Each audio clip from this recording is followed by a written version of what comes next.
तर आज सकाळीच मी बेंगलोरमध्ये पोहोचलो आहे. फ्रेश वगैरे होऊन आंघोळ बिंघोळ करून आता जस्ट कामावर निघालो आहे. माझ्याबरोबर आपली टीम पण आहे, ही बघा तुम्हाला दिसत असेल. आम्ही सगळेच आता जिथे काम चालू आहे तिथे चाललो आहे. मी यायच्या अगोदर 2 दिवसापूर्वी आमच्या कंपनीचे मालक आणि अनेक आमचा मित्र 2 जण पुढे आले होते. त्यांनी बऱ्यापैकी एका मशिनीचं काम केलं आहे, बऱ्यापैकी फिटिंग आवरत आणले. आता आज दिवसभर जर आम्ही मन लावून काम केलं तर आजच्या आज हे काम पूर्ण होईल.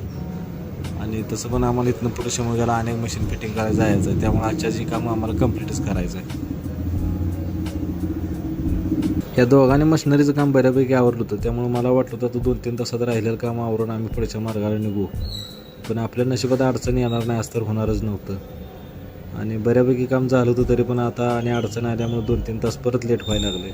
पण काय पण करून हे काम आजच्याच पूर्णच करायचं. या कामावर मी सकाळी 9 वाजता आलो होतो. काम बघून मला वाटतं 12 वाजेपर्यंत काम पूर्ण होईल, पण आता रात्रीचे 8:30 वाजले, अजून पण आमचं काम बाकी आहे. आता स्टिकर लावावं लागलं, अजून पण थोडं फिनिशिंगचं काम बाकी आहे. ती काम पूर्ण व्हायला अजून जवळजवळ नाही म्हटलं तर 1 तासभर जाणार आहे. रात्रीच्या 9:30 वाजले आणि आत्ताच आमच्या मशिनरीचं काम पूर्ण झाले, त्यामुळे आम्ही आता लागलो बॅगा भरायला. सगळं टूल व्यवस्थित पॅक करून घ्यावं लागते ते ध्यानानं, नाहीतर परत पुढच्या कामाला गेल्यावर एखादी वस्तू राहिली असं होतंय. त्यामुळे ही काम तेवढं आम्ही सगळेजण म्हणून ध्यानानं करतोय. चला मित्रांनो, आता आम्ही बसवलेली मशीन कशी दिसते बघूया.